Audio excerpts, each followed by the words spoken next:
Belgium, about an hour's drive from Brussels, is our host for the 6th round of Superleague Formula by Sonangol. Nestling in woodland and close to the Albert Canal, the Zolder circuit was built in the mid-60s and hosted the Belgian Grand Prix for some years between 1973 and 1984. Now it's one of the regular haunts for Superleague Formula, the unique mix of football and motor racing that sees some of the most famous clubs go wheel to wheel in V12 powered racing cars. This is a venue that appeals to the whole family, and fans have been soaking up the atmosphere over the last couple of days in preparation for today's races. The championship still has quite a long way to go, with plenty more races on the calendar, including another former Grand Prix circuit next time out at Brands Hatch at the end of July. Then the teams travel to Italy and to Portugal, and the series reaches its climax at Navarra in Spain in late October. My name's Ben Edwards. Joining me in the commentary box this week is rapid New Zealand racer Earl Bamber, and in pit lane, Abby Griffiths. Earl, what are your thoughts on this Zolder circuit? I think it's a fantastic facility. It's a great mix of high speed and low speed corners. Sector 1 really fast, and the last couple of sectors is really slow, a lot of chicanes.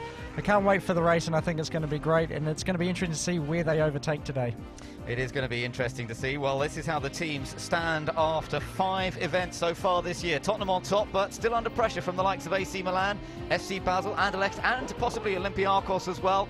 Other teams still have a little bit of work to do. Liverpool down in 9th, but they've had some good results here at Zolder in the past. We've got a new driver at Bordeaux. Corinthians definitely trying to move up the order. They're in 12th place at the moment. But to score points today, the drivers will need to conquer this Zolder track. Let's find out more about the track from a former race winner.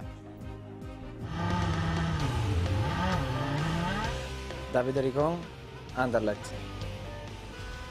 Go to 6, you need to stay very close to the wall here to go fast into this corner, 3rd gear, quite quick corner, be fast here. Go to the power early, you have a quite long right-hander, very fast. So here, 5th, 4th, we will see in qualifying, but it is a very fast corner with the wall very near in the straight. Now we go to 6th. Big braking here, 2nd gear. You take the curb very hard, very high the curb. Go uphill, you don't see really nothing here when you are driving. Here a lot of G-force to the left, braking on the corners, very difficult braking this. Here right, left is very bumpy the track. Right-hander, 3rd, 4th. Left side, also here you cannot see nothing. Big brake and prepare quite a long straight here. For number 10. Try to put down the full power. Go 5th gear. Here I change the brake balance. So 2nd gear for this corner, very difficult for the longer straight here in Zolder. And this is my lap. Davide Rigon driving for Anderlecht, the current champions of the Belgian League. And there is Davide just stepping away from the grid. Anderlecht still has a chance of challenging for the title, but along with several other clubs as well. Their mission, if they choose to accept it, is to topple Tottenham from the top of the standings. Craig Dolby makes no mistakes. All the way, Dolby, you are the man. After a disappointing performance at the Nürburgring, Craig Dolby's season-long lead is down to just 30 points.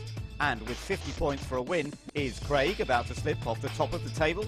Well, I'm going out there to win again, and if I win, I pull away in the championship. So, yeah, I'll just do my normal job, and it'll be all right. Most of the top racers have closed the gap, and Davide Rigon, driving for Anderlecht, cut his margin to Dolby by 17 points last round, and now sits 76 behind. Everybody are here for a win. I think my team are ready, we are working well, so the championship I think we will decide in the last race in Navarra. FC Basel's Max Wissel is 3rd in the championship. Mr. Consistency is the only driver to race in all the super finals this year and is now 73 points behind. For me at the moment, we don't need podiums. I had no podium working, but was also in the super final. Okay, we had a problem there with the engine. And for me, it doesn't matter. Gain points, finish every race, go to the final, and then at the end of the season, we gain a lot of points and stay for sure on the top.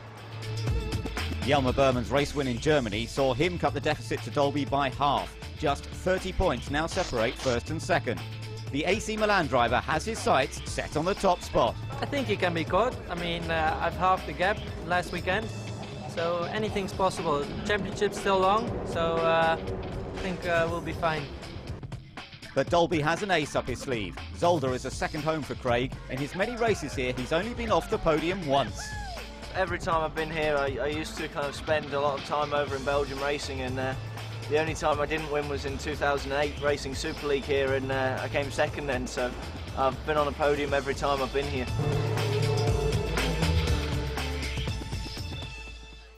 So it's a confident Craig Dolby coming into this event at Zolder, but the cars already lining up on the grid. How did they get into their relevant positions? Let's take a look back at yesterday's qualifying. The process of qualifying started as ever with the draw. Drivers drawing either Group A or Group B to see who they'd be up against and try to finish in the top 4 to make it through to the quarter-finals. In Group A, Corinthians, Basel, Liverpool and Milan all made it through, but just missing out. AS Roma with a gearbox problem, pole sitter last time out, and Flamengo spinning off Duncan Tappy on his return. Going through from Group B, Olympiacos, Anderlecht, Tottenham and Seville, but just missing out in 5th place, Beijing, held up by PSV on their best lap. John Martin wasn't happy. The first quarter-final saw Corinthians going up against Seville. Seville going much better at Zolder this weekend, but had no answer for the rapid Robert Dornbos. Corinthians made it through the quarter. The second face-off was between AC Milan and Olympiacos. AC Milan seemed to have it, but then it was snatched away by Olympiacos.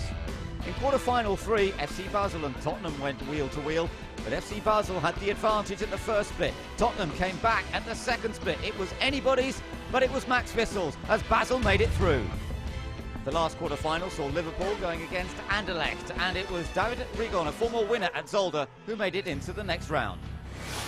He was straight back out again because he had to go up against Corinthians to try and make it through to the final. But Robert Dornbos had been fastest throughout qualifying to this point, and he was looking strong until Rigon fought back. Which one's going to go through to the final? And it's just Anderlecht! Davide Rigon has gone through. Next up, it was Basel versus Olympiacos, and Basel, who'd put Tottenham out in the quarter-finals, didn't have an answer for the rapid Olympiacos car. Olympiacos across the line, 18-8, and Olympiacos are into the final. And so it came down to the final 2. Anderlecht versus Olympiacos for the honour of pole. Olympiacos fastest at the first split, fastest at the second split, but how would it finish? The battle for pole is about to be resolved, and it's a 1:18.7 for Olympiacos. Chris van der Drift takes Olympiacos on the pole position, and that is the first time he's had pole. It's turning out to be a tremendous season for Chris van der Drift and the Olympiacos team. They've taken 2 super final wins as well. He starts from pole position for this race. Alongside him is Davide Rigon for Anderlecht. On the second row, we've got Max Vissel of Basel. 4th time in the top 4. Robert Dornbos, though, starting in 4th place for Corinthians, fastest in Group A. James Walker for Liverpool, 5th on the grid. Then it's Craig Dolby, championship leader for Tottenham. His main challenger, Jelmer Berman for AC Milan, right behind him. And Marcos Martinez going much better this weekend for Seville.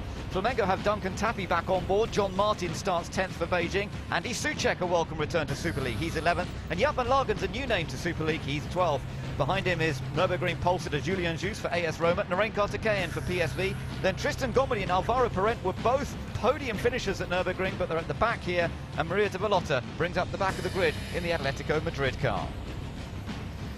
So that's how they line up on the grid. We can look down there onto that grid, and there is the red and white car of Olympiacos. Chris van der Drift then starting from pole and looking to continue this strong run of success. Abby spoke to him just a few moments ago. An amazing performance in qualifying yesterday, Chris. Can you achieve your first victory starting from pole in race 1? Well, that's hopefully the plan now. We've got a first super final, we've got first pole, and we've got a race 2 win now, so hopefully this can be the first race win. I think it's all down to the start, really, and then just a nice, comfortable race, hopefully to the end. And importantly, where prize money is concerned, can you make a hat-trick of wins in the super final? The first option now is the first race, and after we'll look at that later on, but right now concentrating really on the first race.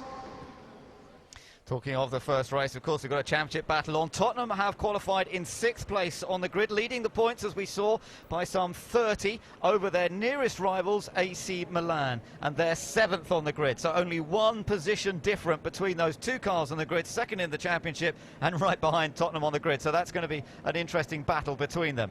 But also watch out for a couple of other cars on the grid. Flamengo starting down in 9th position, and Duncan Tappy is back in the Flamengo car this weekend. He did have a little bit of a mishap in qualifying yesterday, but definitely hoping for a good result. There is Duncan Tappy, and it's good to see him back in the car. Frank Pereira, of course, has been driving for Flamengo and been getting some decent results. And let's see what Duncan had to say for himself a little bit earlier. Duncan, an impressive podium result in the first round in Silverstone. Can you repeat it here in Zolder? Well, it's going to be tough in the first race, but, you know, as we've seen before, you know, all sorts of things can happen in a Super League race. So it's definitely possible. The pace is good. So, you know, I'm going to stay positive and say yes. It may be later on in the day, but who knows? Now, you spun in qualifying yesterday, but were you happy with the car and your performance up until then? Yeah, the car was good. It was really just a stupid error. Tried to push in an area where I didn't need to. I was already fast there. So, yeah, just one of those things, you know, it's adapting from the other cars I've been driving. So just a little slap on the wrist for myself and put it in the back of my mind and move on. Good luck today.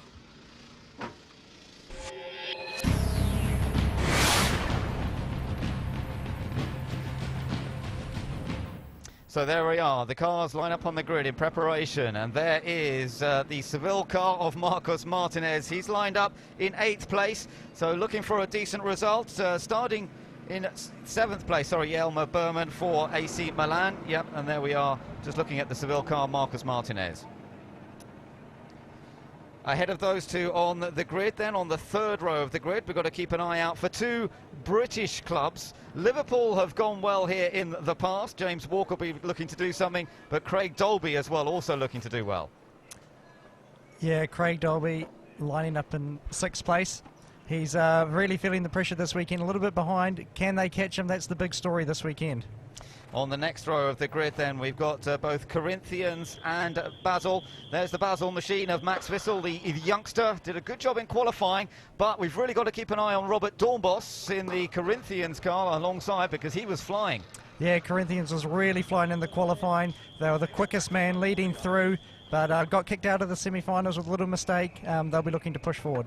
So let's take a look at the front row of the grid then. On the front row of the grid, we've got our pole sitter. There he is. It is Chris van der Drift, and he is going to be looking for a race 1 victory. He's not had a race 1 victory. David Rigon, a former winner though here at Zolder when he was driving for Beijing, but this weekend driving for Anderlecht. So that's the way the cars line up on the grid then. Chris van der Drift on the pole position, which is on the left as he looks at it, because remember, it is a rolling start for Super League Formula, so Earl, that gives him the inside line as the first corner. Yeah, Chris van der Drift here is in the optimum starting position, got the inside line for turn 1, so really he's just got to get off the mark, but they do have the power boost button at their assistance at the start, so that's going to be interesting to play into their hands. As we're on board, Corinthians here, they'll be looking to make their way forward. Yeah, he got outfoxed a little bit by people using their push to pass at the last race at Nürburgring, so I think Robert Dornbos will be one to watch into that first corner, and it'll be a charge down there. They've got the formation lap to deal with first. The grid is being cleared of mechanics at the moment. Beautiful conditions here at Zolder as the cars move away on their formation lap. Absolutely perfect. Just a little breath of wind. Bright sunshine. We're looking at the grid graphic at the lower part of the screen there, just counting through the positions. Watch out for a few from the back. So Alvaro Parent, winner of the second race at Nürburgring in the blue and white car, right at the back there. So he has plenty of work to do. But we've got a new feature this weekend, and we're about to give it a try. We have a radio on board Craig Dolby, the championship leader, and I'm going to try now and have a quick word with the Tottenham Hotspur driver and see if he can talk to us live on air as he gets ready for this all-important race. Craig, this is Ben up in the commentary box. Tell me, what are you doing right now to prepare for this race? Just kind of trying to keep the engine cool. It's quite hot at the minute, and just get the tyres and brakes up to temperature. In front they haven't got new tyres and we have, so it's going to be giving it large at the first couple of laps, so I'll make it exciting for you up there. That's fantastic, Craig. We wish you luck, and we'll get to talk to you later. Have a good one. Thank you very much, guys. So there we are, Earl. That's pretty cool being able to talk to Craig on the formation lap. Yeah, it is fantastic. It's great to get inside his mind exactly what he's thinking. It's great to hear that he is on new tyres, so let's expect a lot of flair from Tottenham and Craig Dolby in the opening laps. It is a very hard track to pass on, but we have said that to Craig Dolby in the past, and he hasn't taken that into account and blown us all away. So I'm looking forward to the start. He is a great overtaker. We know that so well, but he's got a little bit of work to do. He's qualified reasonably well, certainly a lot better than he did at the Nürburgring, and he seems a lot more happy and confident with the car this weekend. Yeah, he's very much a different person. At Nürburgring, he was really struggling. I spoke to him earlier in the weekend. He had quite a few differential problems, which is really the heart of the car and makes these cars go. And he had some problems, and he unfortunately qualified right at the back, but they've rectified them. He's bumping. He's really looking forward to the race. So the cars are beginning to get into formation already, although this is not the start-finish straight they're onto yet. They come down to a final tricky little chicane. You can see the safety car just pulling off now. Pace car pulls off the road, but they have a final chicane to go through here. Good formation. Let's just watch them out of the chicane as we get ready for the start here at Zolder. And hard on the power, there goes the pole man. Chris van der Drift gets the power down, gets in front of Anderlecht as they run down into turn one. Anderlecht into second, Corinthians into third. There's Dolby already. He's up into fourth place. He started sixth. Dolby for Tottenham on the attack already, but Corinthians defends on the inside. No way through there for Craig Dolby, but he's already made up 2 places from his starting position. Another great getaway, Earl. Yeah, he's got a great getaway. He's using those tyres right to his advantage. He's putting pressure on Corinthians. That was a very open start, not too much drama in turn one, a good getaway for everyone, but let's see Craig Dolby's progress into these next couple of corners. Up to the first chicane then, this Zolder circuit, a sweeping track interrupted by various chicanes.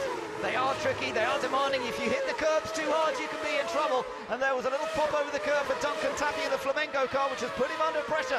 That's Andy Soucek trying to get past, I think, as they come down towards the second chicane now. Again, bouncing it over the curbs. Yeah, Soucek, the reigning FIA Formula 2 champion, back out in Super League after a year away. And he's definitely putting that Flamengo car under some pressure. AS Roma behind, Julian Jus, Maria de Villota at the back of the line. Oh, that's a big look-up from PSV. That's Narain Kartikeyan, but he gets past the Bordeaux car of Jaap van Lagen. Yeah, that was a brilliant move. Really hard place to pass it. Fired it down the inside. Got the car nicely up the inside, and there was nothing, Jaap van Lagen could do with that. Galatasaray having a little look at getting down the inside of the Porto machine of Alvaro Perez, but up front is Chris van der Drift with Olympiacos.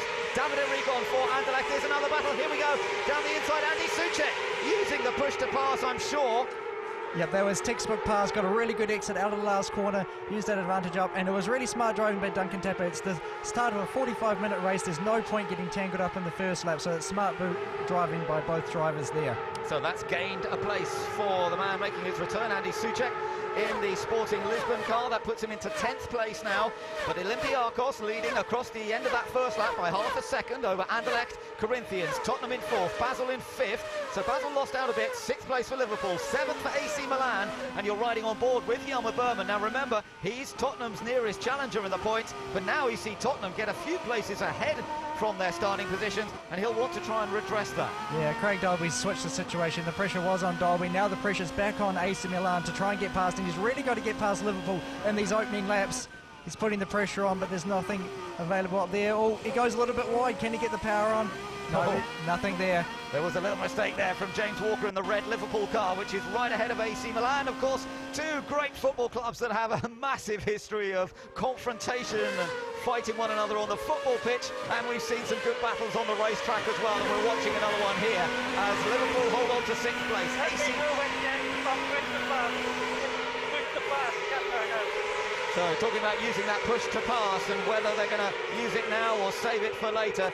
They've used 1 push to pass so far, AC Milan. Meanwhile, look at the 2 green cars. The first one of those 2 is Beijing, driven by John Martin. Celebrated his birthday last week, did John? But he's coming under some pressure now from Andy Soucek, who is enjoying his return in Super League. Yeah, he's loving his return to Super League. He was quick in practice. He was a little bit mystified by his qualifying performance. The car didn't feel the same, but he looks like he's got it back on fire for today, and he's really making a charge up through the field. He looks very strong in his return to Super League. Well, Spain certainly had a great World Cup, didn't they? And Spanish driver Andy Soucek trying to make the most of this. Let's take a look at the start once again. I'll talk us through how it went.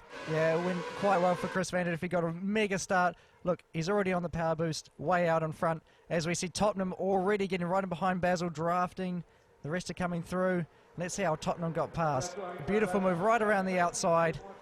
FC Basel couldn't do much about it, and then immediately after that he's right on the back of Corinthians, but Corinthians do a fantastic job blocking up the inside. Let's go on board.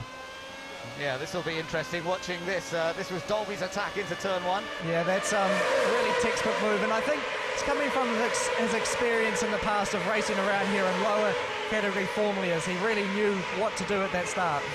But Robert Dormos was pretty smart to cut across him and not allow him to get up the inside into turn 2, wasn't he? Yeah, no, Robert Dornbos is a very, very experienced driver, and you know, he knows where to place the car on the first lap.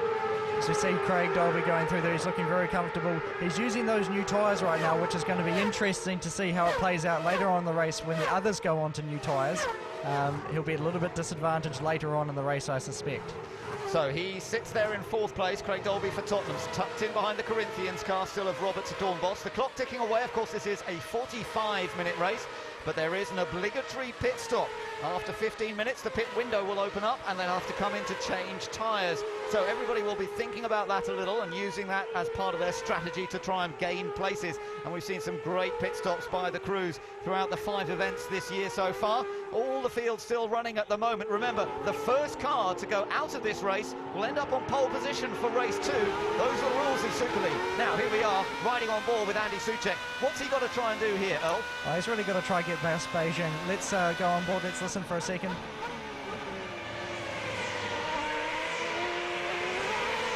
Oh, the car looks well balanced. He just clipped the curb a little bit too much there, but he's looking like he's on a charge. He is really pressuring John Martin there in the Beijing car, so he does look strong.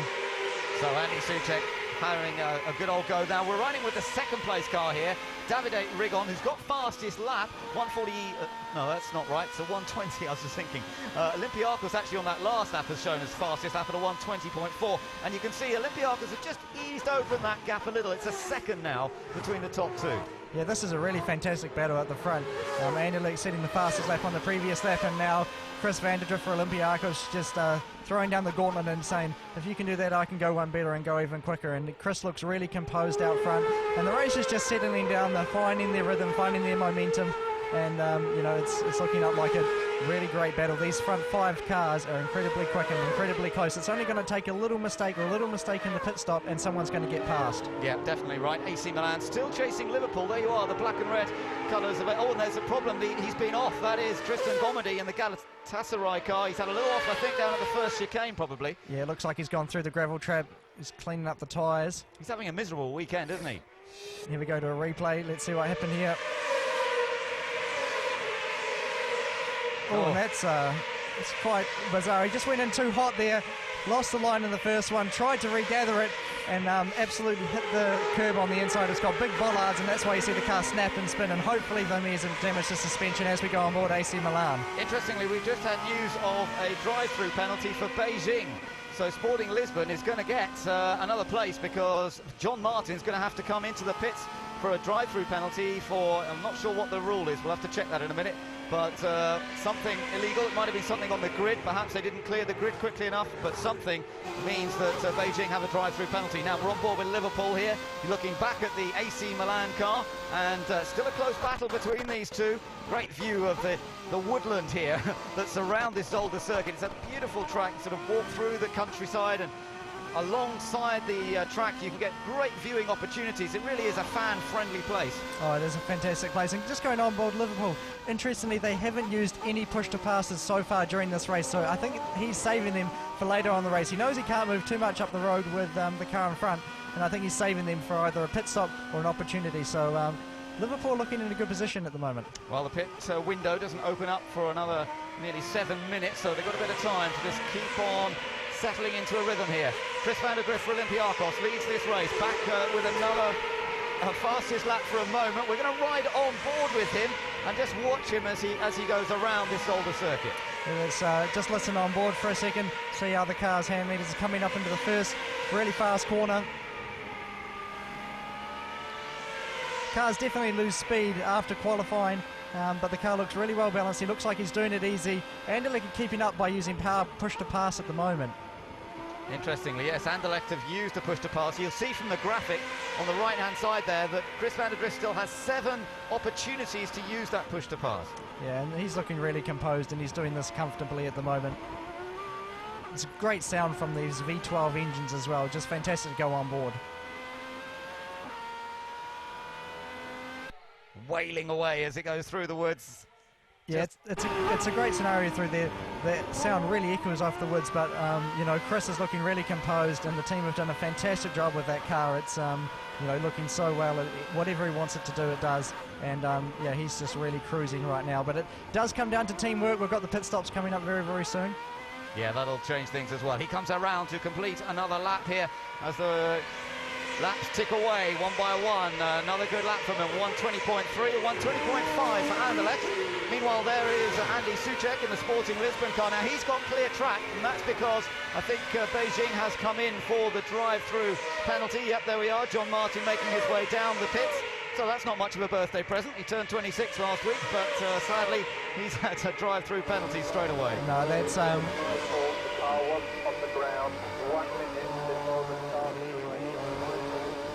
Yeah, so he's just getting that drive-through penalty for not having the car on the ground 1 minute before the race. At the 1 minute board, the cars have got to be ready to go, and the team clearing the grid, and that car was still in the air, and that's what the penalty's for, which is really a shame, but I guess as a bonus, he's going to start hopefully pole for the race this afternoon. Yeah, so a great pity for, yeah, that's a good point for John Martin, but pole position presumably for the second race. Depends if somebody falls off now, of course, and they might get that pole position, but it's a good point, and it doesn't mean that he should give up, because there could still be some very useful points on offer. 50 points on offer, remember, for each of the 2 main races, and then the super final at the end of the day where the big €100,000 prize is on offer.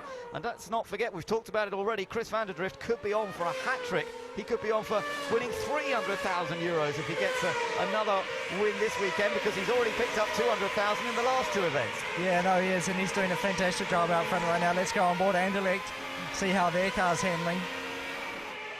He's lapping pretty quickly. That last lap he was about 2/10 slower than the race leader. Gap still holding 1.4 seconds. Now here we've got a little race going on between AS Roma, that's Julien Schuss, and behind him Narain Kartikeyan in the PSV car. Change of engineering on the PSV car this weekend, so Narain is effectively learning this car all over again. Yeah, he is, and he looks quick. He looks quicker than the AS Roma car right now. He's just looking for a way past. And this track is so difficult to pass on, especially with these cars. It is quite narrow, and with the cars being so wide and 5 metres long, he is struggling to get past right now. But the pit stop is going to come up soon, and this is going to be his opportunity. I think this is what's going to make or break the race this afternoon, is these pit stops. Well, Narain Kartikeyan hoping he's going to be able to move through. I talked to Julien Schuss yesterday, Earl, and they had a problem on the down change with the gearbox. Now, if the down change is still a problem, if it's a slow down change, how's that going to affect him? It's going to affect it in vast ways. First of all, as you receive no engine braking, it's just like in your manual road car when you're driving around. If you just put your clutch in and roll into the corner, that's what he's experienced with the slow downshift. And that really affects it in a lot of different ways. And so instead, he's trying to downshift in the middle of the corner opposed to in a straight line, which makes it very, very difficult. And I've had it before, and it's not a nice feeling. It variates. Sometimes it works, other times it doesn't, and you get in the wrong gear, and it's very hard. It'll be a tough race for him this afternoon. It still does look like he has that problem because he was very fast last time out. Yeah, and he does seem to be, I think he still has the problem because he's a bit slow into some of the corners. It almost looks as though he's having to be very careful into the bends and then try and power on out so that he stays in front of Kartikeyan. And he did say to me they didn't know if they were going to be able to solve it, and wouldn't know until the race, of course. And that's the situation they're in. Leaders coming back out of that first chicane. Corinthians in Tottenham. Tottenham pulling away a bit from Basel there. Liverpool have made a bit of a break now from AC Milan, just over the last lap or so, haven't they? Yeah, Liverpool's looking quite nice. They haven't used that many push-to-passes, and they're just creeping up on FC Basel here, so they're looking quite nice. One person that I do think is struggling a little bit is Anderlecht. They have used 4 push-to-passes opposed to Olympiacos up front with 6 and Corinthians behind with 7. So they are quite as comfortable as what they'd like at the moment. Yeah, so that might affect them later in the race. Still a fair way to go, but as you say, the Liverpool car looking very strong in the hands of Jerseyman James Walker, who hasn't raced here. He hasn't been to the circuit before, but he's never raced here, so he's still sort of getting to grips with it a little bit, but he's going well. Last time around, he certainly seemed to catch up, but Basel have just put in a pretty good lap themselves. Personal best lap back from Max Wissel 1 minute 20.2, 0.2 per second, quite faster than Liverpool. So Max is saying, okay, you think you could catch me? I'm going to show you something else here. Yeah, no, but you know, James is looking really composed. He's probably one of the fittest drivers out there as well. I do a lot of training with him, so that's going to be no problem for him throughout the race this afternoon. It is very, very hot, and these cars are incredibly physical with no power steering in them. It is very, very hard to turn, if you can imagine at home, you know, with your road car, with the engine switched off, trying to turn that wheel. It is very, very heavy, and that's what these drivers have to experience for 45 minutes, so it isn't very easy at all. No, that's right. Quite grueling. On a longer race. Beijing, of course, back out after their drive-through, coming out with Galatasaray still behind. This is the fight for pole at the moment for race 2, because this is the last place in this race, and Beijing and Galatasaray might be a question of after you. No, sure, after you, because maybe both of them want to finish last. It's quite ironic, isn't it, to have this situation, but you know, Christian Domendy had that earlier touch with the curb, and he looks like he's not recovering, so unfortunately it's not a very good weekend for him. But as we see Chris van der Drift coming off to tick off another lap, looking very composed out front on the push to pass right now, and just sets a new fastest lap as he comes across the line. Yeah, a 1:19.9, so that's the first lap in the 19s. The fuel load is burning off a little bit, so that all helps too as they try and put in some quicker laps here. Yeah, no, exactly. Each lap that we go, we've got, as we see, the pit window has just opened, so this is going to be very important right now. We're going to see a sequence of pit stops, so this is very important time. As we have Flamingo coming into the pit lane right now as we speak, as we go on board Corinthians. So that's partly why Chris van der Drift has put the hammer down too, isn't it? Because he knows the pit stops are coming up and he wants to make a bit more of a gap before the pit stop. So into the pits, Duncan Tappy returning to the Flamengo car this weekend, was really cross with himself for having a minor spin in qualifying. How the guy, there's a bit of a delay. Oh, that right front. Yeah, that's a shame. He was going well. And also at this track, the pit in and out is very, very long, so it is very important for the driver.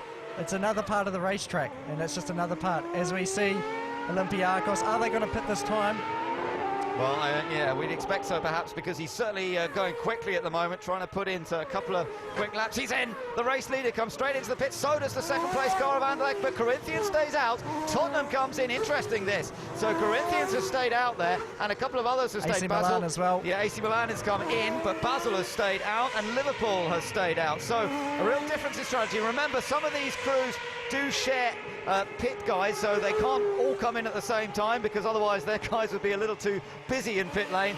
But up front it is the leader in, and so is the second place car of Anderlecht. Yeah, and this is an incredibly important pit stop right here for all three of these guys. Chris van der Drift in. This could make or break the race. Let's see how tight it is. Nice and controlled. Good set of tyres. Oh, that's beautiful. Brand new set of tyres on that car, and he's back out. New set of tyres for Anderlecht as well. Watch the Olympiacos. Oh, a bit of a delay getting going as well. That was a shame. Seville in as well at the moment. Gets away. Marcos Martinez hoping to get some good points here today. And look at Olympiacos rejoining just behind Maria de Vallota. Anderlecht rejoining as well. Chris would have loved to have got ahead of that Madrid car as he came out, but it didn't quite happen. Tottenham and AC Milan come out. Didn't look as though there was any change there. Yeah, and he might get held up a little bit here now, Chris van der Drift, being behind de Vallota, because it is still racing for position, so there are no blue flags. It's not waving by, and this is going to play into the hands of the Corinthians car. Let's see if he's coming into the pits this lap. Is he going to stay out? No, he's in. So Robert Dornbos, so fast in qualifying, but missed out. It's getting through to the final. Now into the pits, using all his Formula 1 experience from Minardi, from Red Bull. He knows a thing or two about making a quick pit stop. He's being followed in by Basel and by Liverpool as well, as we're going to keep our eyes open to see where the race leaders are. On board with Robert Dornbos, he's being counted in, and Olympiacos only just getting past the Madrid car, so this has definitely hurt Chris van der Drift. Yeah, this isn't what Chris van der Drift wanted. He didn't want to be battling on his outlap as the Corinthians car is going to come through. They need a clean pit stop. Oh no, and Anderlecht's getting held up even further. Yeah, this is really going to hurt Anderlecht more than Olympiacos, so the wheels go on. Van der Drift comes past the start finish line. Away he goes, but Olympiacos there. You can see Olympiacos and Corinthians still got to get round and out onto the circuit. So let's see where he rejoins. Anderlecht actually have managed to get through. Tottenham. And Corinthians going to still be in front of Craig Dolby. So it's pretty much as it was before the stop. Yeah, fantastic sequence. As we see Craig Dolby, he's on warm tyres. He's going to try and attack. Can he find a way past Robert Dornbos then on his out lap? as you say, it can be an opportunity sometimes, but he's not close enough there. No, here we go. Let's go on board through the chicane. Oh, very, very aggressive over the chicanes. Craig's always aggressive. Someone that did have a very good pit stop as well, we can just see in the background there is AC Milan. They made a spot up on FC Basel. Yeah, good point. FC Basel have lost that place, and Jelmer Berman, I reckon he's got a good set of tyres on now, because he is really hunting down. And remember, this is the battle in the championship we're looking at here between this car, AC Milan, currently second in the points, and now he finds himself right behind the guy leading the championship, Craig Dolby, in the Tottenham car. So this could be a great battle for the remainder of the race. Yeah, this is going to be a great battle, because as we know, Craig Dolby used his new set of tyres at the beginning of the race, and now we've got AC Milan coming back at him on a brand new set. So he's going to try and make the most of it right now. He'll be on the push to pass, trying to get past championship leader Craig Dolby and put that pressure on him. And this is a fantastic title battle right here. So down across the line they come. Meanwhile, we're still waiting for some other cars to come into the pits. It means that there is PSV. Brand new set of tyres. Oh, little delay though on the left front. Brand new set of tyres for Narain Carter-Ken. He's sent on his way. He's gone for a later pit stop than some of the others. John Martin making his second visit to the pits, but of course his first for a set of tyres, having had a drive through earlier. Interestingly, Sporting Lisbon has stayed out there, so Andy Soucek's still out on track. So is Bordeaux with new driver Jaap van Lagen. He stayed out there as well, as a couple of different strategies have played out, and it's not a new set of tyres for John Martin. No new set of tyres. I imagine he's so far back now after that drive to the pin, he's going to try and save them. As we saw the team just cranking on a little bit of rear front wing, adjusting the car's balance for the new set of tyres. Now this is interesting. Milan were right behind Tottenham. Now suddenly they've dropped back a bit and they've got Basel in their mirrors. Yeah, this is a fantastic race, and it's so fascinating between these drivers. We saw how close qualifying was, and it's just displaying this in the race. One little mistake and you lose a lot of ground, and it takes you a number of laps to catch that back up. So this is fantastic. I think the problem here for Sporting as well, that's still out, is that all these guys are just setting new personal bests with the new tyres on, so they're going to lose some time. Yeah, definitely. This is really the lead group we're looking at, although Sporting Lisbon still leading. Basel having a little look at the AC Milan car down into turn one. Yeah, Basel's right on it right at the moment. I imagine they've got some new tyres on, and I think Tottenham is actually a little bit slower than these two cars, and it's allowing them to really bunch up right now. Yep. We're in the high-speed section of the track. Let's listen through the fastest corner.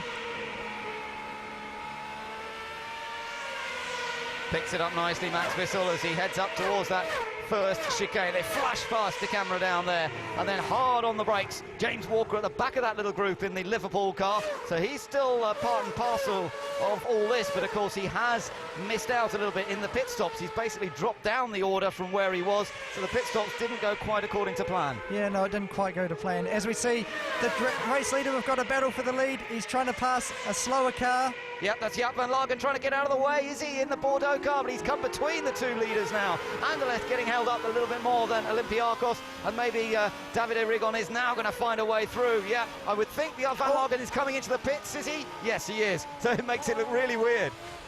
Yeah, that was quite a strange thing, but we saw Anderlecht get really close to Olympiacos there, and that's all it takes, a little bit of bad luck.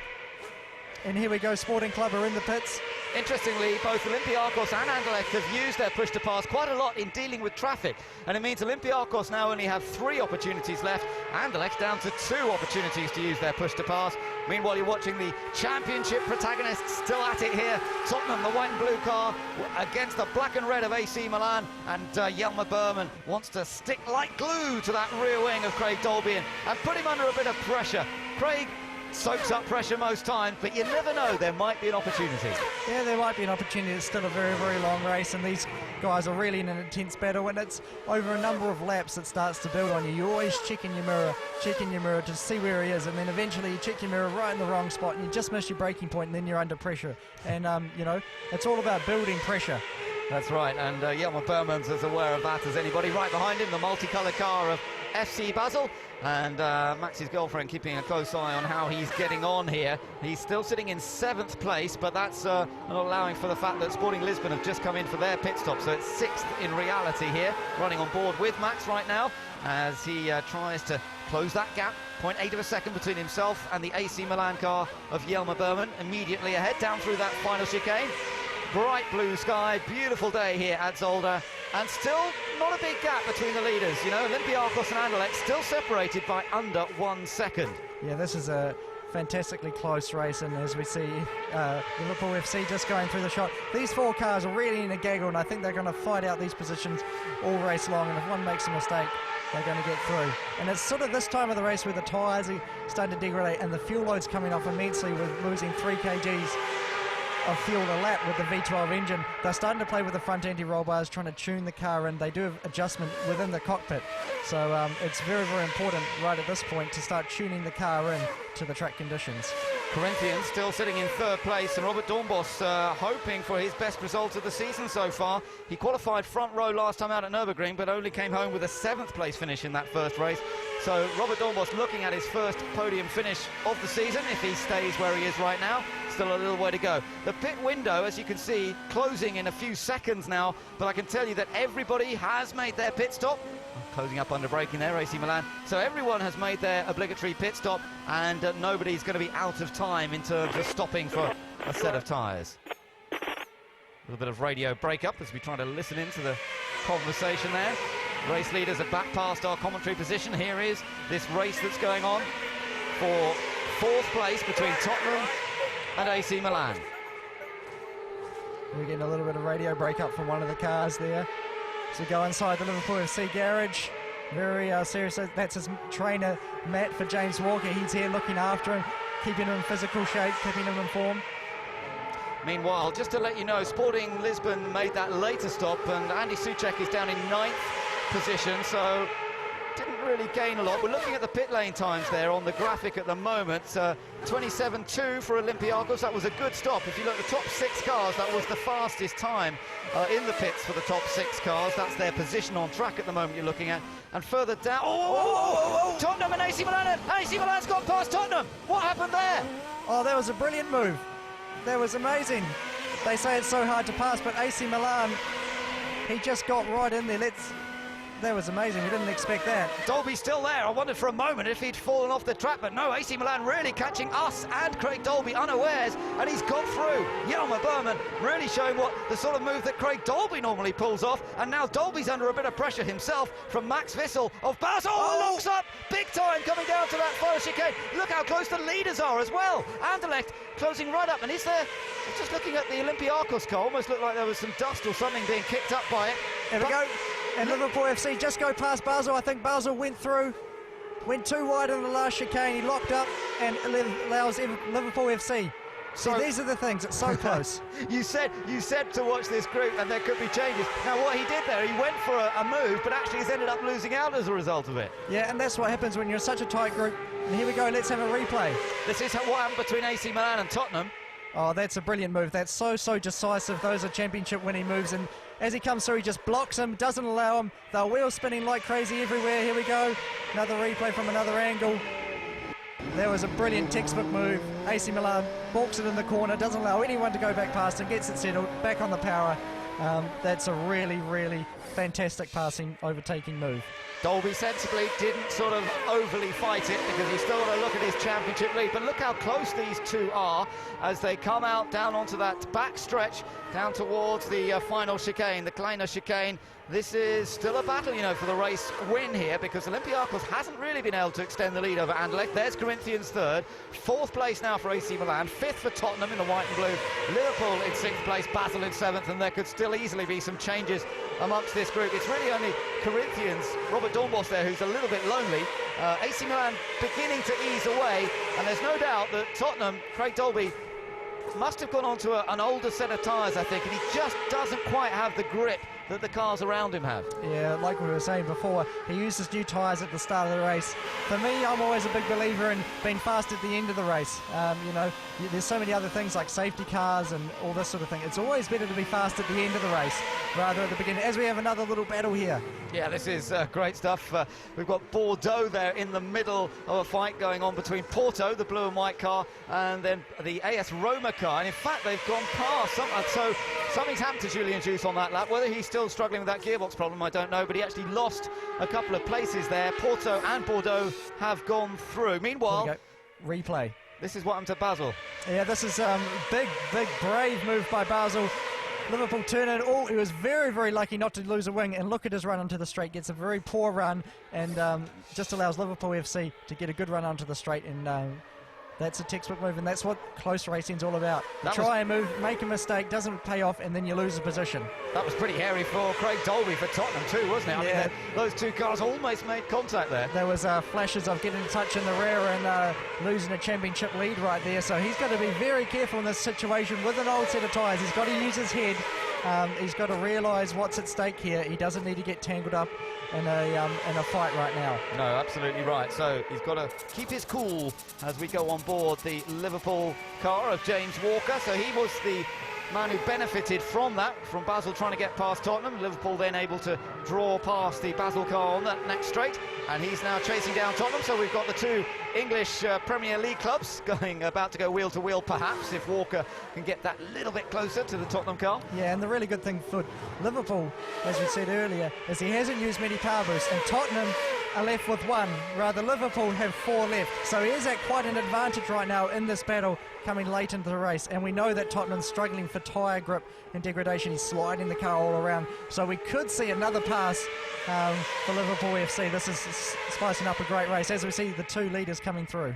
Yeah, that is an interesting point, that Liverpool have saved a few, and he's using push to pass at the moment, actually, interestingly, Liverpool. Meanwhile, watching PSV. Looks like they've gone off track. They've got a bit of dirt on the wheels somewhere. 11th at the moment for Narain Kartikeyan. Meanwhile, Flamengo coming through in 10th place there. So 10th place for Duncan Tappy currently. Up ahead of him is the Sporting Lisbon car of Andy Soucek. And interestingly, we've got both Seville and Sporting Lisbon up into that top 10, so some better results in prospect for them. Yeah, no, exactly. So these two are really in a tight battle right now. They're starting to use their push to pass as the race is coming down to an end. Interestingly, AC Milan, and as we have a replay here. This was Flamengo, PSV, you said he'd been off. Yep, PSV has just gone off straight ahead there. He's outbraked himself. We saw a similar thing from him in practice. He's just overstepped the mark. Quite smart just to straighten up, give up on the corner early, and not bash the car and damage it over the curves. So good smart driving there. Well, Narain Kartikeyan knows a few things or two. He hasn't raced here for something like 7 years, though. Last time he raced here was in World Series back in 2003. Back with the leaders, and although Davide Rigon really did close up to the back of the Olympiacos car for a while, just over the last lap or so, Chris van der Drift has just eased it away again. Yeah, he's still in control, and he's got, well, just as we say it, we're putting the commentator's curse on him. He is still locking up brakes. Interestingly, the quickest man out on track right now is AC Milan, a full 6/10 of a second quicker than the leaders right now, so he's going to be a man to watch towards the end of the race here. Yeah, he's got a good car, and he's going to chase after the Corinthians machine. Robert Dornbos, another good lap by AC Milan as they cross the line. And then this battle between Tottenham and Liverpool continues. This is for 5th place, remember, still useful points for Craig Dolby. He won't want to lose another position, and he seems to have got into a bit more of a rhythm again. Yeah, he's got a rhythm. Normally with the tyres, you get a huge advantage when they first begin, and then it starts to plateau out, and I think we're reaching that plateau stage, so it's going to equalise in the next couple laps as we see the two leaders. Here we go on board, Chris van der Drift coming up in the braking zone, just pinching that inside wheel. He gets it unlocked. I don't think he's damaged it in any way. It looks, still makes the apex, so I don't think that was too bad. It might just give Davide Rigon a little bit, a glimmer of hope, though. As a chasing driver, it's always quite nice to see the guy ahead of you make a little mistake. Yeah, when you see the guy making a little mistake, or you know that he starts to oversteer and start to lose the rear of his car, struggling with rear tyres, it gives you that extra incentive to keep pushing, because you know that you're in the car going, oh, I'm struggling, he must have a good car. But when you see those sorts of things, you know that he's struggling as well, and just pushing it gives you that extra will to keep fighting and keep going. Yeah, so we'll see how that changes. There's Andy Soucek in the Sporting Lisbon car. He's there in 9th place, so a pretty good return to Superleague Formula for him. Had a good little dice in the early part of the race. Not sure the late pit stop helped him hugely, but meanwhile Liverpool again closer, and Liverpool has got more push to pass. Look, he's just used one actually. He did have 3 a moment ago. Look at the graphic on the right hand side. He now has 2 push to pass available, but Tottenham only has 1 left, so Liverpool still with the advantage in that respect. Yeah, the thing about Liverpool's car, you can see he's struggling with the car starting to oversteer. We saw him slide onto the main straight. Let's watch it through the high speed. And the Liverpool car does look very, very good, rather. Tottenham up front are just looking like they're struggling a little bit. That's going to give James Walker a bit more hope. But it's tricky to overtake on this back section of the circuit. Having said that, we did see an amazing move from Jelmer Berman earlier. Yeah, well, we said it was going to be hard to overtake, but then they all proved us wrong and saw some brilliant overtaking. Well, that's what we like to see in Superleague Formula, these evenly matched cars, and it can be down to just tiny fractions difference. And Flamengo off. That's Duncan Tappy's car. He may have just pulled off to the side of the track because it doesn't look as though he's made contact anywhere. No, he has. It looks like he's just pulled off to the side of the road. That's on the pit straight, so some sort of technical problem. Looks like a technical problem, some sort of failure there. It's not the normal place that you'd go off, and that's a huge shame for Duncan. You know, he's was very quick, looking forward to going back in, but he'll start pole for this afternoon's race. As we see Anderlecht here, still applying that pressure. It's never been outside a second throughout the whole race. It's been a brilliant race between these two guys. Yeah, it has. David Arrigon has never given up, has he? He's never sort of settled for second. He's just kept the pressure on. Look at the laps. You know, he's been a little quicker on lap 23, a little quicker on lap 24, but then Olympiacos a fraction faster on lap 25. Just shows you how close it is. Yeah, no, it's incredibly close, and this is what it's all about. These guys are right at the very, very best, and you know, right on top of their game, and they're pulling out a good lead from the others in the field. And they're going to have a tough job this afternoon, though, because it's going to be hard to get from the back to the front, as we see Duncan Tappy there. Yeah, walking away. Meanwhile, battle between Porto and Bordeaux. Porto, Alvaro Parent, winner last time out at the Nürburgring in the reverse grid race, but he's struggling a bit here this weekend, being chased by the Dutchman Jaap van Lagen, back in a single-seater for the first time in 3 years properly. He's been racing in Porsche Super Cup for the last couple of seasons, regular in the Porsche Super Cup this year, raced at Silverstone last weekend. He's also racing a Porsche here this weekend as well, so he's a busy man. Meanwhile, Abby is with Duncan Tappy in pit lane. You were racing in 10th, what happened? The clutch gave way. It was started to slip from about lap 5 and just got worse and worse. Then I thought it cleared up, and then it just totally blew, so game over. Is it something you can sort for race 2? I really hope so. Thanks, Abby. Well, that's going to give the team a pretty tough workout to get it all changed. Yeah, it's not long between these two races. It is going to be a very, very tough workout. It means breaking the car literally in half, pulling the gearbox off, getting to the engine and changing the clutch, which is a huge shame. And look at this battle. AC Milan are the quickest on track by over a second. Wow, he has really caught up the gap here to Corinthians. This is for the final podium slot. And remember, from the point of view of AC Milan, another opportunity to score extra points over Tottenham and further reduce that 30-point lead in the championship that Craig Dolby enjoys if he can get past the Corinthians car. But that's a big if, because Robert Dornbos, one of the most experienced competitors out there, is not going to make it easy. No, but when you've got a second up on a competitor, it does make a huge difference. We're not talking a matter of tenths, we're talking 1 full second, and that is a big margin in racing terms. So let's see how this battle. Again, talking about push to pass, is he going to use it on this lap? Corinthians on it, I can tell from our graphic here in the commentary box. 2 push to pass for both of them now. So they're evenly matched in terms of having some extra power available. Yep, no, they are, but you know, this AC Milan car looks brilliantly on rails. The team have done a fantastic job, and it's holding his tyres well. You know, it's not losing any pace. He's actually getting quicker and quicker, and just set his personal best that previous lap. So this is going to be a great battle. Very close to touching a wheel off. You don't want to put a wheel off there. Yeah, he's got to push, but he's got to try and avoid making a mistake. The usual fine line between triumph and disaster as he hops over that curve. He has this very smooth driving style, does Jelmer Berman. So consistent throughout the event so far. Yeah, he's got quite a different idea about driving around here. We watched him earlier.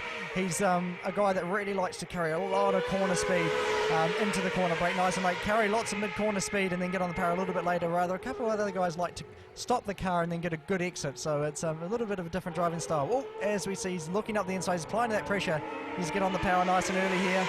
He's very, very close. There's some worried faces on the Corinthians pit wall because they can see just how rapid AC Milan is right behind them.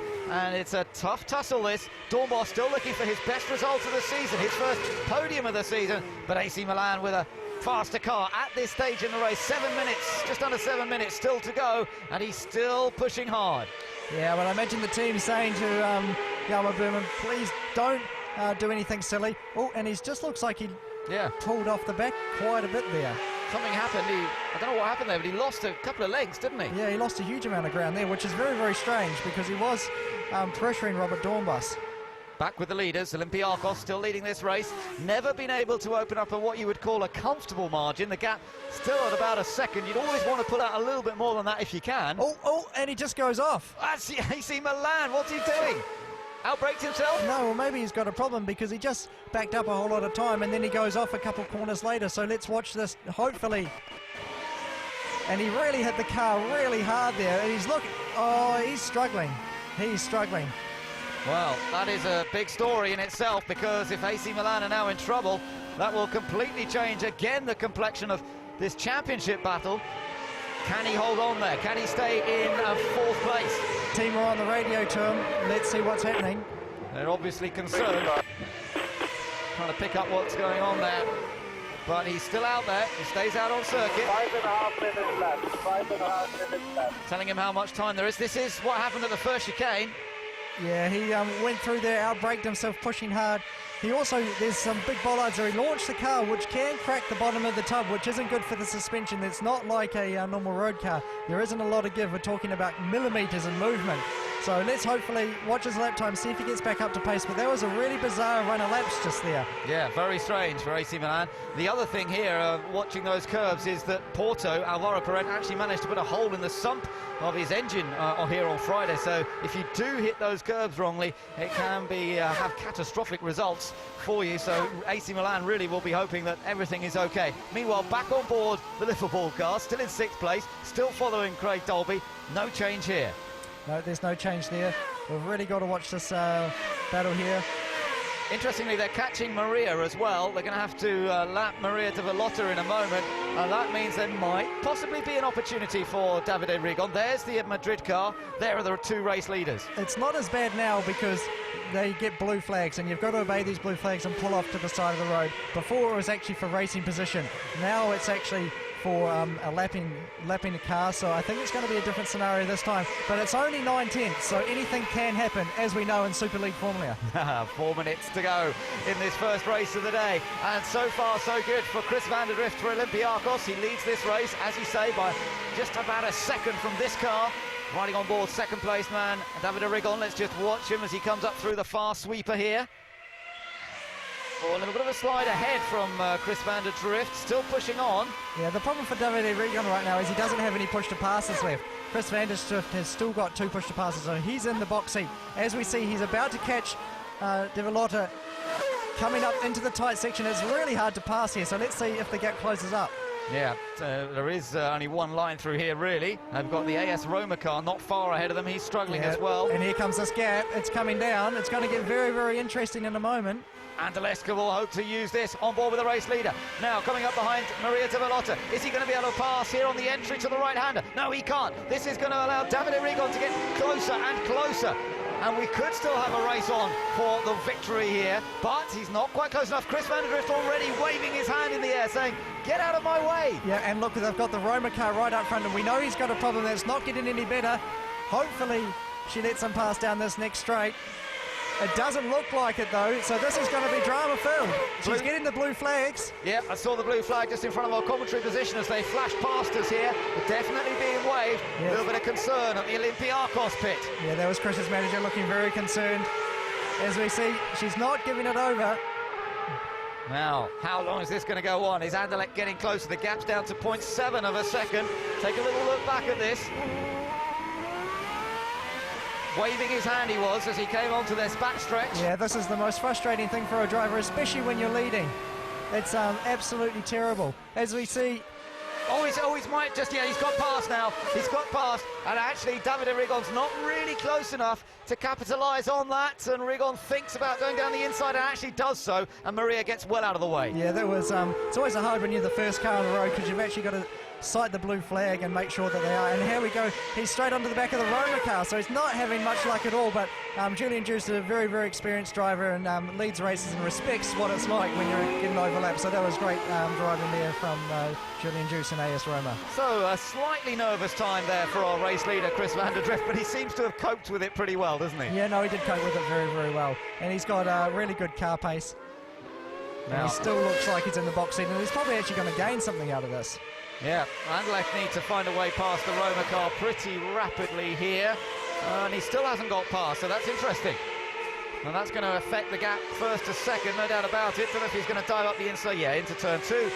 So, but really that's ended the battle that we might have had up front for the race victory. There's no doubt now that Chris van der Drift has this one under control. As long as he doesn't have any problems with the car, he should have this one sorted. Yeah, no, he does.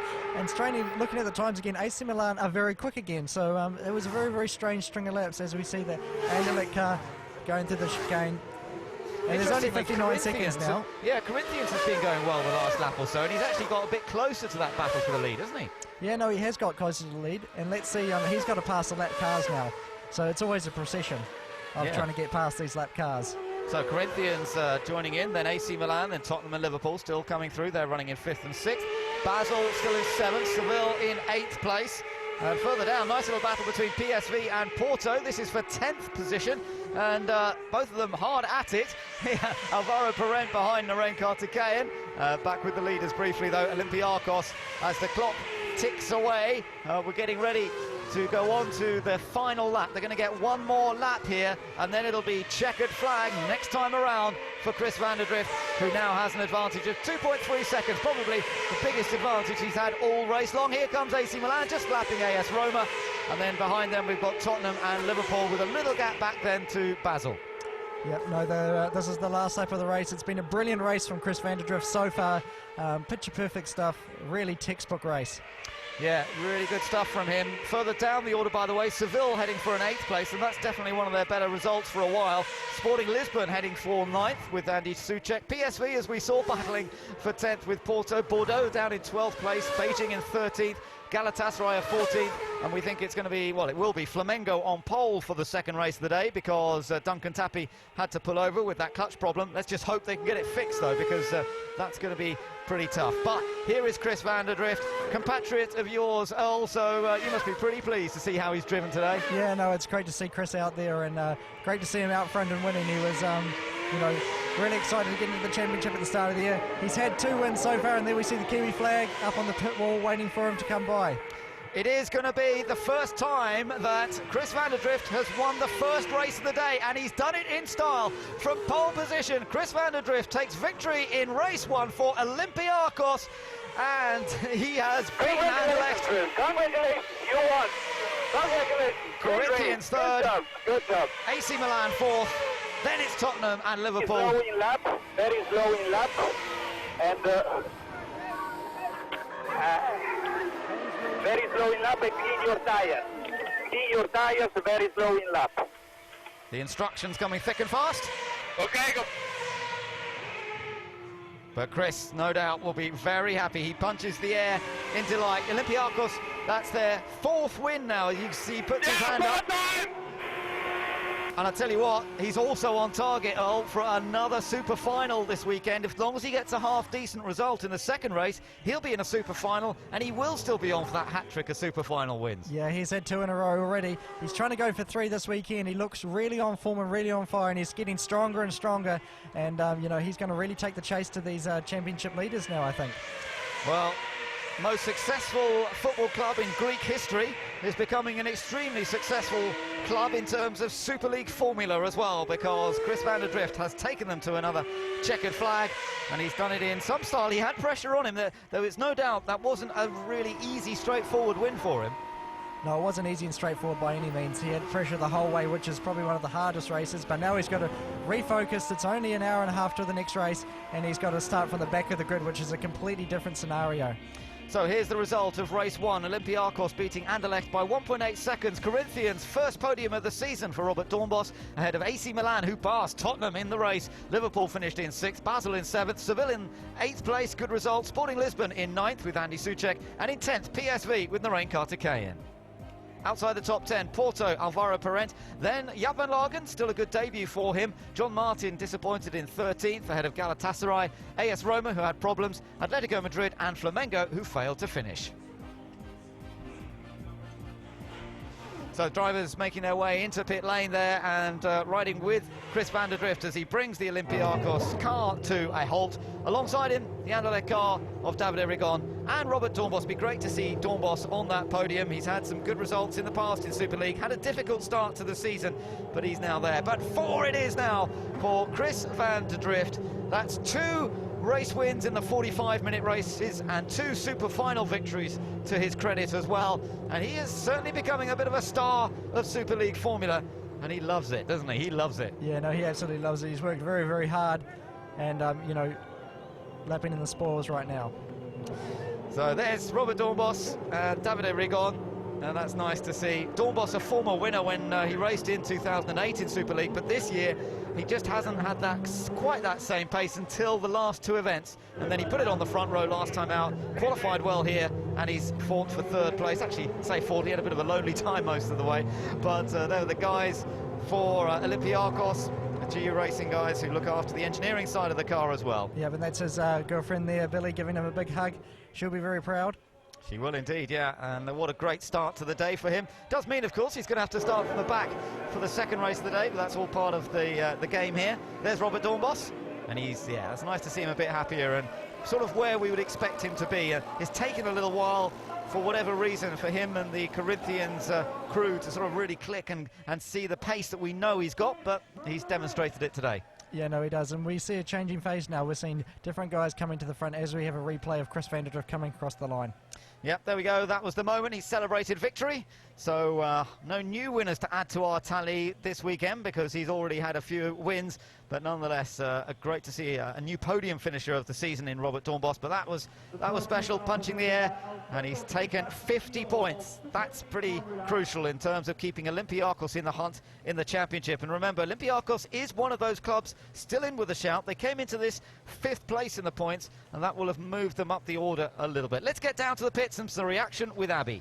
Chris, congratulations, job done. There you go, from pole position I won the race, so first time we didn't jinx that, so that's good. No, yeah, fantastic, good points, and we can go to the 2nd race and just try to get as far up as we can and then get a good grid for the super final. Now, you still got the chance with a hat trick because if you do well in race 2, you're going to be in the super final again. Yeah, again, you know, now the next option is race 2, finish that, get good points, and then we'll look for the super final, but just race 2 now is a priority, and then we'll tackle that and get that out of the way and then carry on. You're a rookie in Super League Formula, Chris. You'd never know it.